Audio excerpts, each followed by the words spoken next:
Salut tout le monde, salut YouTube, comment ça va? Déjà YouTube, oublie pas de venir sur Twitch, on s'amuse trop bien sur Twitch. Twitch, dites à YouTube comment on s'amuse. Viens sur Twitch, je stream le mercredi, le vendredi et le dimanche entre 17h et 20h à peu près. Et c'est trop bien parce que tu peux parler, discuter, on peut échanger et on s'amuse comme des fous.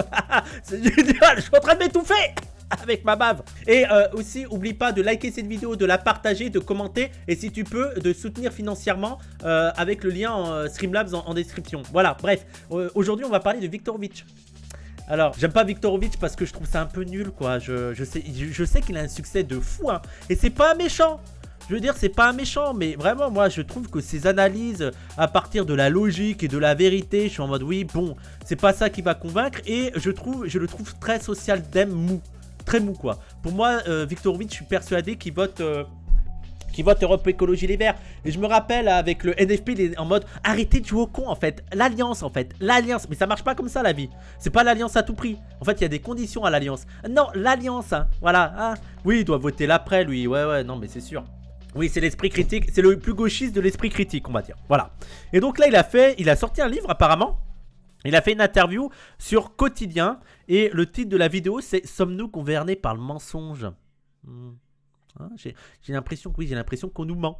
Et bah c'est parti, on y va pour voir ce qu'il a à nous en dire du mensonge, Viktorovic. Parce que lui, c'est un gentil qui aime pas le mensonge en fait. C'est nul de mentir.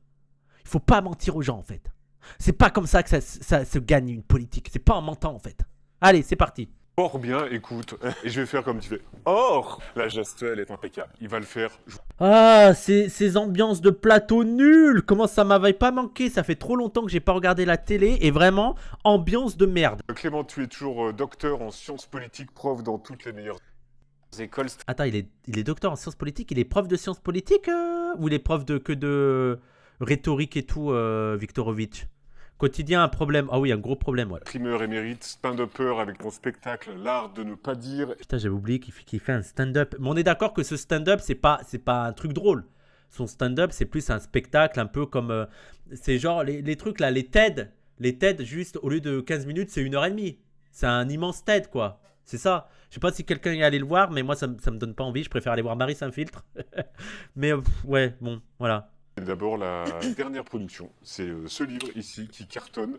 C'est Au Seuil et ça s'appelle Logocratie, comment nous sommes déjà sortis de la démocratie. C'est ça le sous-titre. Comment nous sommes déjà sortis de la démocratie. Moi, j'ai envie de dire, les gens, pour moi, c'est vraiment le livre de Normie qui veut se politiser. J'ai pas envie d'être méchant, vous voyez, là, j'ai vraiment pas envie d'être méchant. Je veux dire, moi, ce livre va pas m'intéresser du tout, mais je me dis que ça peut être une bonne porte d'entrée pour des gens qui lisent peu de trucs politiques et ça peut, voilà, amener une réflexion et peut-être aller voir plus loin. Et je préfère qu'ils lisent ça que des livres de merde de droite, quoi. Tu vois, je suis bon. Allez, soyons gentils, soyons gentils. Il en a parlé chez Blast et Deso, c'est intéressant, Imo. Peut-être, hein, peut-être, hein. Logocratie. Et ouais, moi, je sais que ça m'intéresserait pas. Ce truc de la rhétorique et tout, je suis Ça veut dire quoi, logocratie? En tout cas, c'est un livre qui traite de ce que nous vivons en ce moment et de ce que nous avons vécu en France, mais pas seulement en France ces 8 dernières années. La logocratie, c'est une pratique du pouvoir. C'est ce qui se produit quand la parole officielle, la parole du gouvernement, les déclarations de ceux qui sont au pouvoir se laissent contaminer par le mensonge. Non. Ça, c'est nouveau, ça. Je veux dire, je sais quoi, c'est depuis 10 ans, la parole du pouvoir se laisse contaminer par le mensonge. Je sais pas, non, les gens, moi, vraiment, ça m'intéresse pas du tout, quoi. Découvrir que le gouvernement... Je veux dire, ça fait 150 ans que les anarchistes font cette blague de merde. Gouvernement, c'est gouverner et mentir. Gouvernement, voilà, c'est... Ouais, 2025, le gouvernement se laisse infuser par le mensonge. Oui, bon, bref, voilà. Ah, bonne porte d'entrée. Allez, j'essaye de pas être trop méchant. Allez. Pas méchant, Wissam. Pas méchant. Pas un mensonge de temps en temps pour camoufler une réalité trop grosse pour être dite, mais l'utilisation du mensonge comme un mode quotidien de communication. C'est ce qu'ont vécu les États-Unis J'espère qu'il va citer Machiavel. Là, ce serait intéressant, là. C'est Machiavel, en fait. avec Donald Trump, la Grande-Bretagne avec Boris Johnson, le Brésil avec Jair Bolsonaro. Et là, c'est ce que je crois démontrer dans ce... Non, mais attends, il n'y a pas que les fachos qui mentent, hein. Je veux dire, c'est aussi les... Je veux dire, le roman national, c'est quoi le roman national si ce n'est un mensonge pour créer la France? Tu sais, t'as l'impression chez lui, Bolsonaro c'est vraiment un menteur, Trump c'est vraiment un menteur, alors qu'avant on avait des personnalités politiques, elles mentaient pas. Frère, la politique, ça a toujours été des mensonges. Je veux dire, ça a été toujours des transformations de la réalité pour faire appliquer nos politiques. Et à commencer par ce putain de roman national où on a inventé une histoire de la France éternelle. Frère, il n'y a rien de nouveau. C'est pas les fachos qui ont inventé ça. Hein. Livre, c'est ce que nous vivons en France depuis 2017 avec la... C'est ce qu'on vit depuis 2017.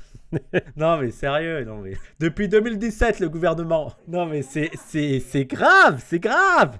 C'est ce que nous vivons en France depuis 2017 avec la présidence Macron. Donc pour toi, la logocratie, c'est ça, tu parles de Trump, c'est ça.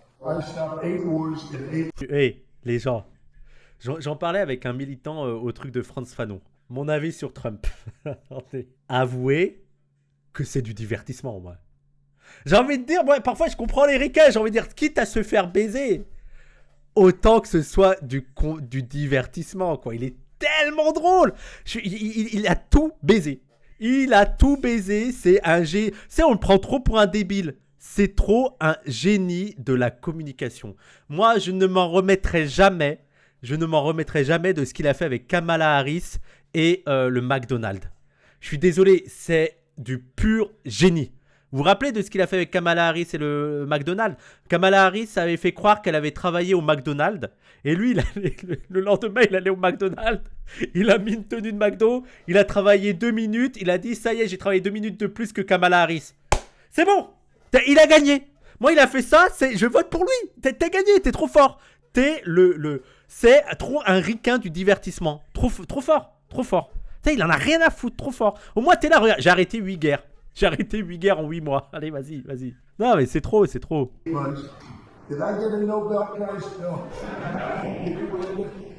Voilà, il dit n'importe quoi. Non, mais et je tiens à préciser, c'est un énorme bâtard. Hein.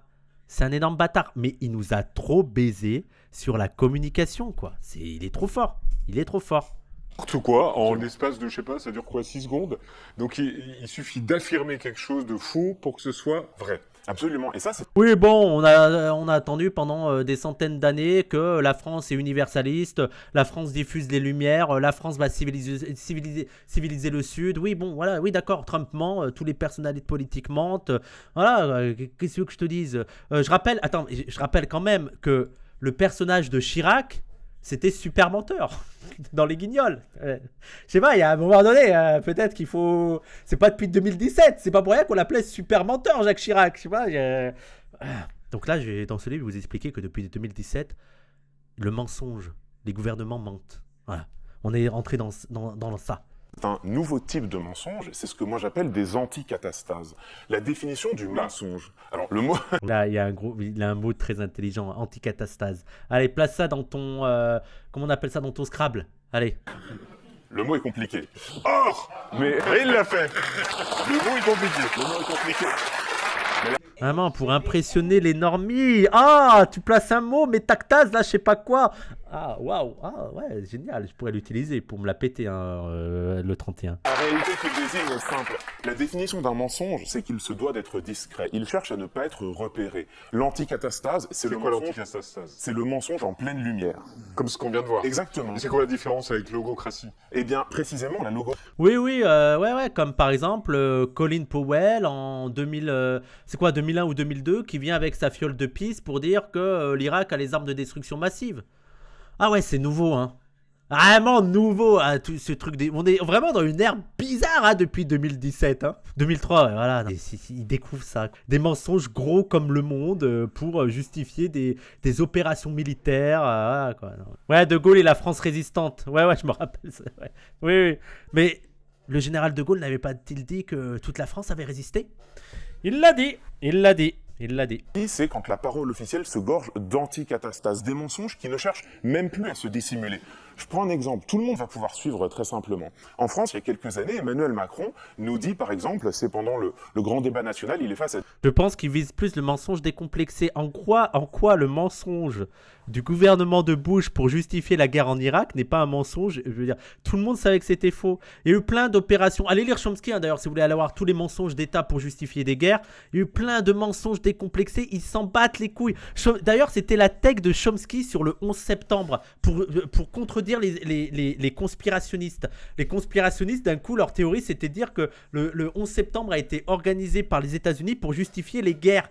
Chomsky était en mode, mais ils n'ont pas besoin de ça, les États-Unis. Ils peuvent inventer n'importe quel mensonge pour justifier les guerres. Pourquoi ils vont organiser le 11 septembre? Ils n'ont même pas besoin de ça pour aller faire la guerre. Voilà, je veux dire, il y a pas, pour moi, il n'y a rien de nouveau, quoi. Des élus de l'outre. Il faudrait voir aussi les Reagan, etc., les dingueries qu'ils ont dû dire, quoi. Les républicains, ça a toujours été leur take de dire des trucs ahurissants. Il parle du chlordécone, ce pesticide qui a fait des ravages dans les Antilles. Et il dit, il ne faut pas dire que le chlordécone est cancérigène. Attendez. Tchernobyl, les nuages vont pas dépasser la frontière. C'est comme... Ouais, je veux dire, oui. Ouais. Je veux dire, tous les scandales qu'il y a eu avec le gouvernement, avec Fabius, sur la santé et tout. Non mais... Ah, faut arrêter. Je veux dire, c'est nouveau. Ouais, c'est nouveau. Ouais. Vous vous souvenez quand Reagan avait envahi le pays socialiste de la Grenade en prétendant que des armes chimiques étaient développées et du trafic de drogue. Je me rappelle pas pour les armes. Je me rappelle pas de ça, mais sûrement. Mais je suis pas. Voilà. Oui, ça s'arrête aux frontières. On sait les nuages le savent. On sait les nuages savent. Formidable. On a l'extrait d'Emmanuel Macron qui parle du chlordécone. C'est la première fois qu'on prend de face le sujet du chlordécone. Faut pas dire que c'est C'était après 2017, Tchernobyl. Oui, exactement, oui. cancérigène. Il est établi que ce produit n'est pas bon. Les études qui nous sont montées ne permettent pas de le dire avec certitude. Je ne suis pas en train pour autant de vous dire que les études qui remontent permettent de nier tout le... C'était quoi les gens, le scandale du sang contaminé avec Fabius? C'était quoi déjà l'histoire? Je veux juste dire que des scandales sanitaires comme ça, c'est effectivement un bâtard qui est en train de mentir. Mais ça existe depuis le début du gouvernement, il y a ça quoi. Oui, la Libye, non mais voilà, je veux dire le nombre de mensonges diffusés par le gouvernement. Hein. Buzyn, ministre de la Santé, Absolument. il dit ce produit n'est pas... Le sang contaminé par le sida transfusé aux gens. Je me rappelle, j'étais petit quand ça avait éclaté ce truc et je comprenais pas tout quoi. cancérigène. Alors, ce qui est intéressant, c'est que ça se passe derrière en deux temps. Premier temps, tous les spécialistes disent ce que dit le président est faux. Là, À l'endroit, c'est faux. Ça a été établi que c'est cancérigène. Mais Et Lafarge, Lafarge a pas financé Daesh et genre on n'était pas au courant. Donc ça commence à faire beaucoup de mensonges, hein, beaucoup de mensonges. Je crois que son propos c'est de dire qu'il y en a beaucoup plus aujourd'hui et qu'il ne se cache plus. Bah alors je sais pas, il faudrait quantifier le nombre de mensonges, hein, mais ça serait difficile. Mais dans le passé ça s'en cachait pas non plus des mensonges quoi. Mais bref, allez, vas-y. Partons du principe que depuis 2017, avant il y avait moins de mensonges et on s'en cachait. Maintenant ça a explosé, les mensonges ont explosé. Tout le monde fait que mentir. Allons-y, non mais allons-y. c'est cancérigène. Mais c'est pas encore un mensonge, ça pourrait simplement être une erreur. 3 jours plus tard, au journal Le Monde, l'Élysée, communiqué officiel, dit le président de la République n'a jamais dit que le chlordécone n'était pas cancérigène. Tout le monde l'a vu là, tout le monde l'a constaté. Bon, c'est comment il vraiment- tourne ça? En fait, précisément, Juste tu dis, il l'a pas dit. il l'a pas dit et ça passe. Mais pourquoi ça passe? Parce que des exemples comme celui-ci, il y en a des dizaines et des dizaines, je les ai répertoriés dans le livre. Encore récemment, il y a quelques semaines, Emmanuel Macron parle des fake news et il est Ce qui serait intéressant, c'est de comprendre comment ça se fait que là, le pouvoir, partons du principe qu'il y a de plus en plus de mensonges et de fake news et tout, comment ça se fait que le pouvoir peut aussi facilement mentir? Quelles sont les transformations qui ont amené à plus de mensonges? Est-ce que c'est juste que les gens sont devenus méchants? Est-ce que c'est juste que le pouvoir il est moins démocratique? Oui, mais ce serait quoi les mécanismes? Mais allez. interpellé par un médecin qui lui dit « Monsieur le Président, c'est dommage que vous parliez de fake news et que vous ayez vous-même donné de la crédibilité à Didier Raoult. » Réponse d'Emmanuel Macron, je n'ai jamais légitimé Didier Raoult. Mais les images, on les a tous vues de Emmanuel Macron dans le bureau de Didier Raoult.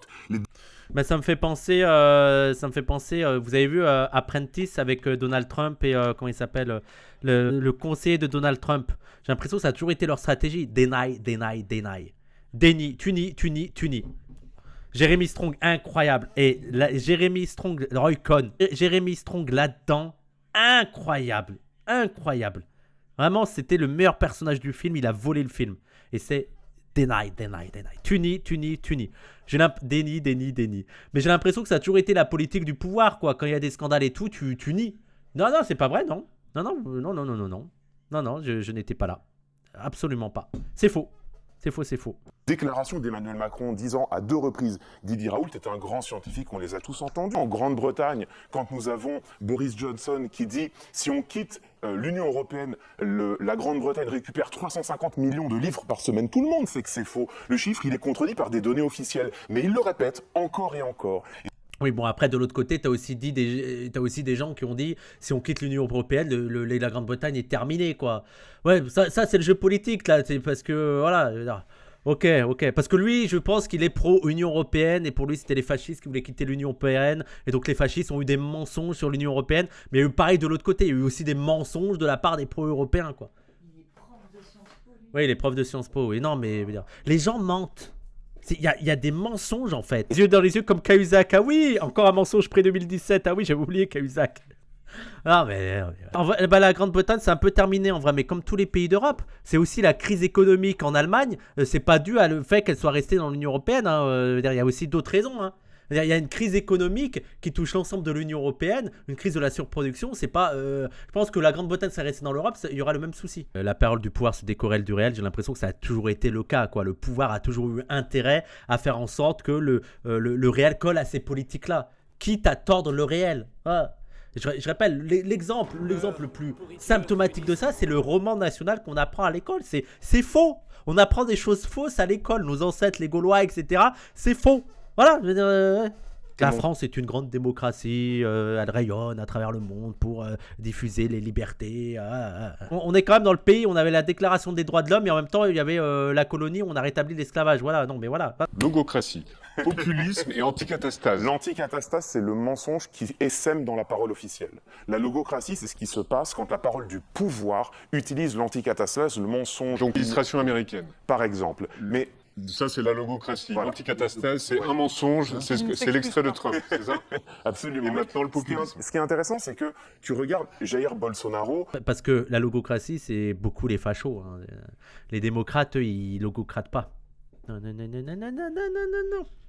Président au style étonnant, Donald Trump, président qui porte des casquettes rouges, Boris Johnson, Professeur d'histoire, professeur de sciences politiques. un président dépeigné. Chez tous ces présidents, on a identifié qu'ils avaient une pratique du pouvoir qui rompait avec l'ordinaire, qui était singulière et qui venait rompre avec le respect d'une éthique de la Et communication. comment ça se fait que ces présidents qui rompent avec l'exercice ordinaire du pouvoir, qui était aussi une logocratie, hein, qui pratiquait aussi le mensonge et tout, mais en mode plus poli, on va dire à la rigueur, si tu veux, de manière moins exacerbée et plus polie, comment ça se fait que ces personnalités politiques-là gagnent du succès? Comment ça se fait que les gens votent pour Trump, votent pour Bolsonaro, votent pour ces personnes-là, malgré le fait qu'elles savent qu'elles mentent, ces personnes-là? C'est ça qui serait intéressant. Plutôt de nous dire, ouais, Bolsonaro, il ment. On sait, c'est bon, tout le monde le sait. Trump, tout le monde sait qu'il ment sur le réchauffement climatique. Ok, mais ça va pas régler le souci. Il suffit pas de dire aux gens, il est en train de mentir. Ok, d'accord. Mais comment ça se fait que les gens votent quand même pour lui?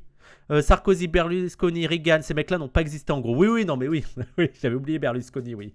Oui, mais c'était pas la logocratie, Berlusconi, parce que c'était avant 2017. Chez nous, on a eu des gouvernants depuis 8 ans qui ont parlé de manière propre sur eux, avec une belle cravate, une coiffure impeccable, et qui ont dit, Emmanuel Macron, je cite les extraits dans le livre, à de multiples reprises, nous voulons faire triompher la vérité, la rigueur et la science contre le populisme. Et parce qu'ils l'ont dit, ils l'ont répété, on l'a cru. Et on en Non, mais faut être con. Ah, mais s'il le dit, Macron, s'il veut faire régner la vérité et tout, on l'a cru. Non, mais c'est pas possible. C'est quoi ce niveau, quoi? On l'a cru. Non. On savait que c'était de l'escroquerie, non. On en est venu à accepter l'idée que, bah oui, en France, on serait une digue contre cette logocratie. Alors que quand on reprend les faits. Mais alors là, mais il faut pas être politisé du tout, quoi. Mais, je sais pas, t'es professeur en sciences politiques, tu sais très bien que tout ça, c'est des mensonges. Que la France la digue contre le mensonge, la haine et tout. Non, mais il faut réviser ton histoire, je sais pas, il y a un problème. Il y a un problème, c'est là où il faudrait commencer, quoi. Sourcé, établi, encore une fois, j'en cite des dizaines d'exemples dans le livre, on se rend compte que la densité des mensonges gouvernementaux en France est tout à fait comparable avec ceux d'autres pays. Et tout ça est fait de manière consciente. C'est dingue, je n'ose y croire. Vous allez me dire que le pays qui prétend défendre les droits de l'homme tout en ayant poursuivi la colonisation et l'esclavage propage des mensonges. Le pays qui se prétend universaliste et colorblind et la République est une indivisible tout en pratiquant des discriminations de sexe, de race, etc. pratiquerait des mensonges. Wow. Le pays des Lumières. Ah, les camarades de merde. Ah, je crois pas. Depuis le 2017, ok, bon, ça va. Avant, il n'y avait pas de souci. Alors, tout ça, me semble-t-il, est de manière consciente. On peut dire le documentaire récemment, il y a une citation qui est pas le pays de psychodélique quand même. ça inaperçue, mais que moi je trouve absolument fabuleuse, c'est celle de Marlène Schiappa, dans une émission qui n'est pas du tout politique, Les Traîtres.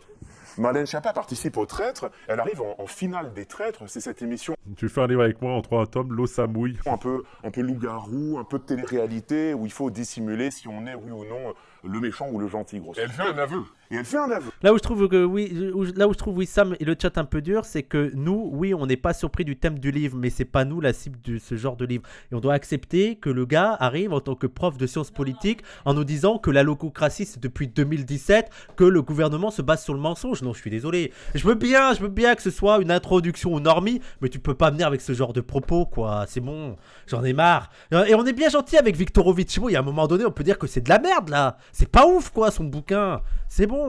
Ah, moi ça m'énerve. Ah, parce que vous êtes là à sucer Antoine Goya en mode ouais, Antoine Goya il dit bien qu'on réserve la médiocrité aux médiocres et c'est pas bien, il faut habituer les gens à mieux. Et ben voilà, je fais du Antoine Goya, voilà. Bah oui, tout le monde sait qu'ils mentent, quoi. C'est le b.a.-ba.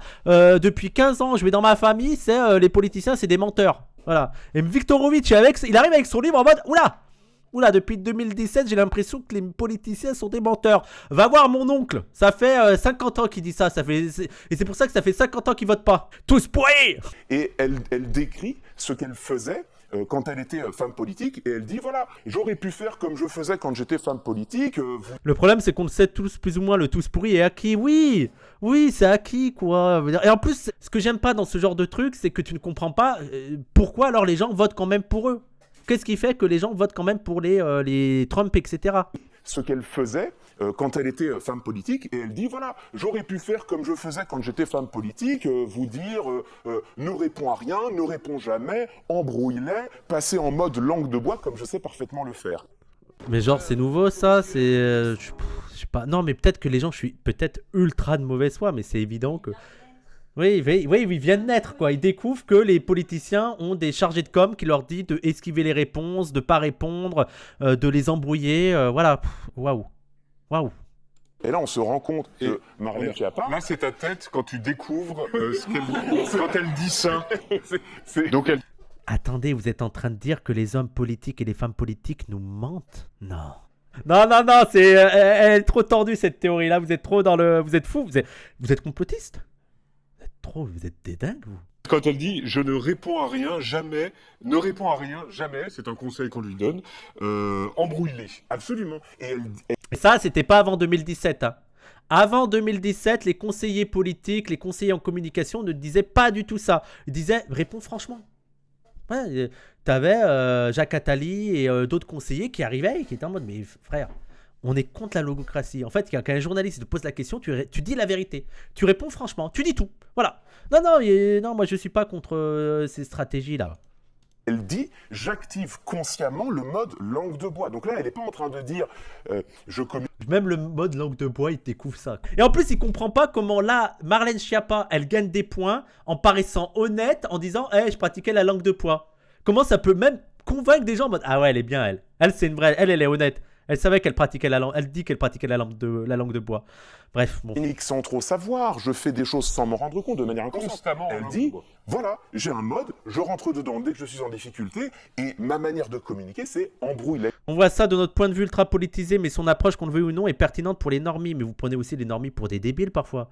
C'est-à-dire, demander aux normies, ils savent déjà que les politiciens pratiquent de la langue de bois. Il n'y a pas de nouvelles. Hein. Il ne faut pas avoir bac plus 5 pour se dire que les politiques sont tous pourris. Hein. C'est le b.a.-ba pour moi. C'est le b.a.-ba. Et c'est pour ça d'ailleurs que les normies des classes populaires sont dégoûtés par la politique. Non, pour moi, les gens, pour moi, le public. Des gens qui lisent ça, c'est pas les normies éloignés de la vie politique. C'est pas genre mes cousins et tout qui vont lire Viktorovitch. Ça, ils s'en battent les couilles. Ils sont déjà en mode la politique, c'est pourri. C'est vraiment ceux qui sont bac plus 3 là, qui sont vraiment les bobos de gauche, qui s'intéressent un petit peu à la politique, qui votent PS, qui votent Macron, qui votent, tu sais, un peu le centre, qui se croient très intelligents parce qu'ils ont lu 1 ou 2 articles de journaux, qui lisent Le Monde. Ils sont en mode, ah oui, la langue de bois, ben oui. Je vais lire Viktorovitch, ça va me rendre intelligent sur la vie politique française. Tu sais, j'ai lu un livre de politique. Logocratie, tu connais? Après, ils vont voir leur oncle qui n'ont pas fait d'études, ils vont dire logocratie, tu sais ce que ça veut dire? Allez, vas-y, ça te dégage. Je suis trop en haine. Les gens, je crois que je suis trop en haine. Par contre, ça n'a rien à voir avec Dany, je te le dis direct. Hein. Viens pas. Fais-moi pas une burgalassie, tu fais ça pour défendre Dany, je m'en bats les couilles. C'est une matinale Jean-Michel, toi. Non mais, Yann... La langue de bois, c'est pas le mensonge. La langue de bois, c'est... Un écran de fumée. C'est vrai. Oui, mais c'est pas le mensonge. C'est vrai. Et ce que... Le niveau du débat, quoi. Ah. Ce que moi je montre dans Là- le livre, c'est que Là, on parle d'embrouille. La phrase, c'est ne réponds à rien, jamais Jamais. embrouille. On parlait pas de mensonge. Ouais, C'est pas ça, ouais, c'est pas- on a dû bien répondre une fois, mais... plus généralement, ce qui se passe et ce que l'on observe, c'est que quand tous les ministres, quand le président, quand tous les membres du gouvernement mentent, dès qu'ils le peuvent, quand ils ne mentent pas, ce qu'ils font, c'est effectivement qu'ils embrouillent, qu'ils créent un écran de fumée, qu'ils sont volontaires. Mais attends, ça voudrait dire que pour lui, les gouvernements avant 2027 ne mentaient pas. Mais c'est quoi? Par exemple, le gouvernement Hollande ne mentait pas? Le gouvernement de Sarkozy ne mentait pas? Le gouvernement de Chirac ne mentait pas? Le gouvernement de Mitterrand ne mentait pas? C'est ça que je trouve fou là-dedans, quoi. Où il veut dire, non, mais ils étaient honnêtes, on avait été... C'est ça que je trouve dingue dans son analyse. Pasqua, oui, Pasqua, il faut terroriser les terroristes. Sarkozy, il a tellement pas menti qu'il a pas du tout été en prison, tu vois. Terme par un autre. Qu'est-ce qui se passe au bout du compte? C'est qu'on ne sait plus sur quoi se fonder. Or, la démocratie, c'est pas juste voter, c'est Mais non, mais Macron, c'est l'apogée du processus. Bah, c'est juste parce qu'on est là avec lui, quoi. C'est le processus actuel. Donc les mensonges, on les a en direct, ils sont en 4K, ils sont là. En plus, il y a vraiment les nouveaux moyens de communication et tout. Mais bon, oui, bon, peut-être que c'est encore plus sur Macron. Mais je sais pas, il faudrait refaire le mandat de Sarkozy. Voilà, quoi, il y en avait quand même des pas mal, hein. en votant décider de notre avenir en commun. Comment pouvons-nous décider de notre avenir en commun si on n'est plus capable de déterminer ce que font les gens qui prennent des décisions en notre nom? Quand Marlène Schiappa agit, elle n'agit pas en son nom, c'est en notre nom. Quand Oui, il est idéaliste de ouf, il est vraiment dans le mode... Mais en fait, les ministres, ils sont là pour le bien commun. C'est ça, en fait, un ministre. Un président, il doit penser au bien-être des Français. On fait comment quand le président, il ment, hein? On fait comment quand les ministres, ils mentent? Oui, il faut renouer avec des ministres gentils qui disent la vérité et qui pensent au bien-être des Français. C'est ça, la rhétorique que j'aurais. Il faut revenir sur la vérité. Il faut élire, il faut faire un test. Avant d'élire le président, on lui fait le détecteur de mensonges. Et on lui pose des questions. Et là, il va faire des bonnes politiques. Là, quand il va nous dire la vérité, il va faire des bonnes politiques pour le bien-être de tous. C'est ça le gouvernement, en fait. C'est ça la démocratie. Parce que je suis un fidèle spectateur de l'émission, je vais te répondre en citant Quotidien. Je crois que vous avez parlé très récemment de ce sondage Cevipof qui s'intéresse aux préoccupations des Français. Qu'est-ce qu'on remarque? On remarque que la première préoccupation des Françaises et des Français aujourd'hui, c'est la vie politique. Les Françaises et les Français... Quel est le problème le plus important en France aujourd'hui? Le personnel politique. Elle est pas mal la réponse. Donc les gens savent déjà que le personnel politique c'est de la merde. C'est quoi le problème? C'est les politiciens. Après, t'as 150 réponses différentes, quoi. Les politiciens, t'as ceux qui vont te dire qu'ils sont pas assez bons sur la sécurité, qui sont trop laxistes, qui prennent trop d'impôts. Voilà, ça nous dit pas grand-chose, quoi, ce truc. Ça nous dit pas grand-chose. ont perdu confiance, non seulement dans leur président de la République, mais plus généralement dans le fonctionnement des institutions et dans la parole politique elle-même. Donc, Oui, parce que je me reconnais dans cette forme, je me reconnais dans une de ces... Alors, je me reconnais dans cette forme de naïveté politique. Et c'est pas par connerie, c'est parce que tout est dépolitisé. C'est pas moi qui me suis levé un matin voulant être teubé, au contraire. C'est-à-dire, je comprends pas sur le truc de c'est juste parce que les gens mentent. Mais tu comprends que c'est pas juste... Le problème, c'est pas juste que les gouvernements mentent. Le problème, c'est que le gouvernement bourgeois suit les intérêts bourgeois. Ils sont pas en train, c'est pas qu'ils sont menteurs et que tu vas mettre des gens honnêtes et ça va bien se passer. C'est que tu fais élire des bourgeois, ils suivent les intérêts bourgeois, c'est tout. C'est des questions de rapport de classe, d'intérêt économique, politique, mais c'est pas juste des gens pas honnêtes contre les gens honnêtes. Je veux dire, eux, ils sont honnêtes dans leur suivi des intérêts bourgeois. Ah d'accord, tu veux dire que ça fait pas longtemps que tu as compris ça. Oui, ok. Bah justement, alors, et c'est là où il faut être sévère avec des Viktorovitch. Vous dire, vous êtes en mode, faut être gentil, moi j'ai découvert ça il n'y a pas longtemps, mais s'il n'y a pas quelqu'un qui vient de dire, s'il n'y a pas des personnes dans les militants, dans le truc politique qui viennent dire, Viktorovitch, non mais ton analyse elle est éclatée au sol, mentir, pas mentir, c'est pas ça le problème, les problèmes c'est les intérêts de classe, bah personne va avoir ce truc-là. Faut quand même qu'on vienne dire, bon, oui, t'es bien gentil les personnels politiquement, mais c'est pas nouveau en fait, ils servent leurs intérêts.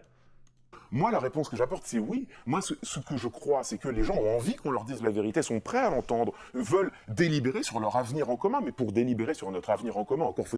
Là, il est totalement idéaliste. Et en fait, il a aussi une vision de la France, il a aussi une vision du peuple, et c'est là où il est un peu populiste, Clément Viktorovitch. Il a une vision du peuple qui serait juste français, qui serait divisé par aucun intérêt de classe, aucun intérêt de genre, aucun intérêt de race. Tu vois, il fait comme si, en fait, il y avait les politiciens et il y avait la masse des Français qui seraient dupés par l'État et qui seraient prêts à entendre la vérité. Et je suis pas d'accord. Je suis pas d'accord. La France et la population française est divisée par des intérêts de classe divergents et ça va amener de la conflictualité. Et les gens qui sont prêts à entendre les mensonges de Trump, c'est pas juste qu'ils aiment les mensonges, c'est que les mensonges que leur sert Trump servent leurs intérêts. Et que ça leur va. Par exemple, la chlordécone, là, je sais plus le nom, la chlordécone de Macron. Macron, il se permet de mentir là-dessus parce que la majorité des Français s'en battent les couilles de savoir ce qui se passe en Martinique ou en Guadeloupe sur ce scandale sanitaire. Donc Macron peut totalement mentir. Ça leur va. Ça leur va. Tu vois, je veux pas entendre parler de violence policière parce qu'il sait qu'on est dans une France où le travail médiatique politique raciste a fait son œuvre et les Français sont en majorité très très racistes et ça les dérange pas que des Noirs et des Arabes se fassent taper. Donc ça les dérange pas que Macron dise qu'il n'y a pas de violence policière. Puis c'est vrai qu'il n'y a pas trop de violence policière, c'est juste si tu te tiens sage, tu n'auras pas de violence policière. Tu vois, il y a des intérêts antagoniques, il y a des intérêts à croire à ce mensonge et à ne pas croire à ce mensonge. C'est pas juste des gens qui veulent la vérité et le peuple veut la vérité et c'est juste les politiciens qui le font pas. Non, non. Après, tu as beaucoup de soutiens de Trump ou RN qui se tiennent même contre leur propre intérêt. Bah, ça dépend de ce que tu entends par contre leur propre intérêt. Tu vois, mais il y a les affects aussi qui marchent aussi. Mais il y a les intérêts directs, il y a les intérêts indirects, il y a les intérêts sur le court terme, il y a les intérêts sur le long terme. Tu vois, par exemple, un blanc de classe populaire, sur le court terme, il aurait plutôt intérêt à voter RN, tu vois, en mode RN, préférence nationale, genre autorité, tout ça, ça va lui plaire. Sauf qu'à long terme, il va se faire baiser. Tu vois, il y a aussi des différences de trucs d'intérêt. Mais bref, moi, c'est pas juste que les gens veulent la vérité et le gouvernement leur donne pas la vérité. C'est pas bien, c'est pas ça le problème. Et les décisions qui sont Qui prises dit en la notre nom. vérité? Qui est honnête aujourd'hui dans la classe politique? Mais il ne s'agit pas de dire un tel est honnête, un tel ne l'est c'est pas. Est-ce qu'il y en a un qui Peut-être est d'autres. plus honnête que les autres? Ouais, Ouais, non, mais c'est intéressant. Là, tu nous dis que depuis 2017, c'est la logocratie, c'est le règne du mensonge. Donc, c'est intéressant que tu nous montres des contre-exemples. Si tu nous dis que là, on a une particularité, c'est que c'est le règne du mensonge, bah, dis-nous ce que c'était avant ou dis-nous c'est quoi les oppositions. Moi, c'est pas mon rôle de dire qui est honnête, qui ne l'est pas. Je donne pas. C'est pas mon rôle de dire qui est honnête, qui ne l'est pas. Tu viens quand même de nous dire que Macron est malhonnête, que Trump est malhonnête, que Bolsonaro est malhonnête. Eh, tu pratiquerais pas la langue de bois, mon petit Viktorovitch? Moi? Non, mais... c'est pas mon rôle. Ben si, tu fais un livre sur la logocratie, sur la rhétorique, tu fais des streams sur ça. Arrête. Non, mais c'est quoi cette langue de bois, là? Maintenant, ça veut pas se mouiller. Non, mais c'est une folie, ouais. Non. Quand même à votre question. On m'oppose souvent. Comment ne pas se mouiller, un guide en 4 étapes? Oui, mais tu te centres sur le gouvernement, tu ne dis rien de l'opposition. Y a-t-il des mensonges Oui. parmi les groupes d'opposition? Oui, on te reproche de taper sur les mêmes. Voilà. Alors, mais je réponds à cette question. Y a-t-il des mensonges parmi les groupes d'opposition? Oui, bien sûr. Parmi tous les groupes d'opposition. Gauche. Sans doute. À gauche notamment. Et d'ailleurs, moi, Non, il n'y a pas un camp qui dit totalement la vérité. Alors déjà, il faudrait savoir c'est quoi la vérité, mais quoi? Les gens mentent. Je ne voterai plus jamais. Je ne voterai plus jamais. Gauche. en tout cas, si tu prends tous les L'extrême groupes, gauche. il faudrait définir ce que c'est l'extrême gauche. Bah, LFI. Bah, Oh là là, pour quotidien, les LFI, c'est extrême gauche. Pour quotidien, mais je ne m'attendais pas à ce niveau de radicalisation. Hein. Quotidien, c'est la France Insoumise, c'est l'extrême gauche en fait. on va discuter du terme extrême gauche pour parler de LFI. Mais si tu prends... LFI. Mais bien sûr, mais il y a des cas avérés. Quand Manon Aubry avait fait circuler, c'était pendant les dernières élections européennes, un visuel qui laissait entendre que Raphaël Glucksmann aurait été payé par des lobbies et qu'il Ça vient défendre Glucksmann. Mais il n'est pas payé par des lobbies, il est payé par la CIA. Ça, c'est une vérité. Et dites-vous qu'avec Viktorovitch, on n'aurait pas le droit de dire que c'est la CIA. Voilà, je rappelle. Donc ça dégage. Moi, je veux avoir le droit de dire que Glucksmann, c'est la CIA. Tu vas pas m'en empêcher, je te le dis. Jamais tu vas me prendre ma liberté d'expression. CIA, CIA, CIA. Il s'agissait en réalité des droits d'auteur de ces livres. C'était un visuel mensonger et diffamatoire. Bon, je l'ai dit très clairement, et ça me semble tout à fait problématique, mais il faut dire une chose dont il faut qu'on ait conscience. Quand un groupe d'opposition ment, bien sûr c'est grave, bien sûr c'est dommageable, et bien sûr cela arrive, mais il ment en son nom. Oh là là, c'est plus grave là parce que c'est le gars au gouvernement qui ment. Ah mais c'est quoi ce niveau? Putain, là ce qui est grave c'est quand même c'est le gouvernement qui ment. C'est les gens qui sont censés nous représenter qui mentent. Et ça c'est pas bien en fait. Il ment pour convaincre des électrices et des électeurs. Quand le gouvernement ment, il ment en notre nom. Oh là là, mais j'ai l'impression d'être en cours d'éducation civique de 4e et de dire le gouvernement, il nous représente tous, donc il ne doit pas mentir. Le gouvernement, c'est la démocratie, c'est le peuple, le pouvoir du peuple par le peuple. Donc en fait, il faut pas que le gouvernement mente parce qu'en fait, ils m'ont tiré un autre nom en fait. Vraiment, genre Viktorovitch devant le tableau dans une salle de 4e quoi. Il porte la parole de l'État. Il justifie des décisions qui sont prises en notre nom. Et ce que je décris dans ce livre, c'est l'idée que quand c'est le gouvernement dont la parole se laisse gorger par le mensonge, l'idéal démocratique lui-même s'affaisse. C'est comme Bon, c'était la flemme, hein, c'était la flemme. Il reste quelques secondes, c'était la flemme cette interview. si nous sortions de la démocratie sans encore basculer dans une forme d'autoritarisme ou de totalitarisme. Et cet entre-deux Donc ça veut dire dans les années 2000, c'était la démocratie, voilà, bref. Bon. sombre mais dommageable, j'ai tenté de le façonner, de l'encapsuler en un concept, et c'est le concept de logocratie. Ambre a une Et question. je te remercie. J'en peux plus de l'idéal démocratique, moi non plus. Moi non plus, vraiment, le sauce d'aime mou en mode avant c'était la démocratie. Avant. Ah, c'était vraiment la démocratie, là c'est plus la démocratie là. Moi, je pense qu'en 10 secondes, je pense que la réponse, elle est émotionnelle. Je pense que nous devons apprendre à reconquérir notre indignation. Je pense que on accepte de vivre dans un quotidien ouaté où on a fini par se dire, oh, finalement, ils mentent tous, et c'est pas si grave. Si, c'est grave. Bien sûr que c'est grave quand un responsable politique nous ment. Et bien sûr qu'on est en droit de s'indigner de... Bon allez, on refait Indignons-nous, allez, c'est bon, on repart dans les années 2010 les gens, on fait Indignons-nous et on repart avec Dany qui refait des vidéos et tout, ça vous va? Venez, on refait ça, on recommence. On reprend à partir d'Indignons-nous et on voit ce qui s'est mal passé en fait. Quelle indignité, c'est du développement personnel, oui. Oui, il faut qu'on apprenne chacun à s'indigner de nouveau face aux mensonges en fait. C'est une tâche à remplir à chacun. Et après, peut-être qu'on s'organisera politiquement dans des partis, dans des organisations, dans des associations pour agir sur le terrain, mais déjà qu'on sache s'indigner en fait. Voilà. C'est tout. Je crois que la première réponse, ce sera pour les citoyennes et les citoyens de reconquérir une émotion qui pour moi est fort démocratique, c'est la colère. La colère légitime et fondée quand on nous ment sur des décisions prises en notre nom. Mais on dirait que, genre, attends, Viktorovitch, les gens ont besoin de toi pour être en colère. Tu crois qu'ils sont pas déjà en colère, les gens? Non, mais attends, les gens, soyez en colère, mais on est tous tendus, en fait. On est tous à deux doigts de tout casser en France. D'où la France n'est pas en colère. Regarde déjà les agriculteurs qui sont en train de tout casser. On est tous plein de nerfs, frère. C'est juste que quand on a plein de nerfs, on va dans la rue, on se fait fracasser par la police. Mais t'inquiète pas, les nerfs, ils sont là. On n'a pas attendu le livre Logocratie pour péter un câble, en fait. Non, mais c'est bon, là. Oui, c'est son entourage de bourges, peut-être qu'ils savent pas être en colère. C'est mal vu d'être en colère. Après, quand Mélenchon est en colère, on lui dit qu'il parle trop fort, hein, donc voilà. Bon, bah voilà, c'était bon. Voilà, bah, je vais poster cette vidéo sur YouTube. Je vais me faire descendre par les fans de Viktorovitch. On va me parler de Dany, on va me parler de ci, on va me dire que je suis un haineux, je suis un semard, que je le déteste, que parce que maintenant j'ai des cheveux, je déteste tous les pauvres, je suis jaloux de son succès. De toute façon, je suis un petit être sans envergure qui essaye d'avoir du succès en grattant le buzz des génies incompris. Oui, voilà, exactement. Et je vous emmerde. Très bonne conclusion, non ? Très bonne conclusion, moi je pense que c'est une bonne conclusion.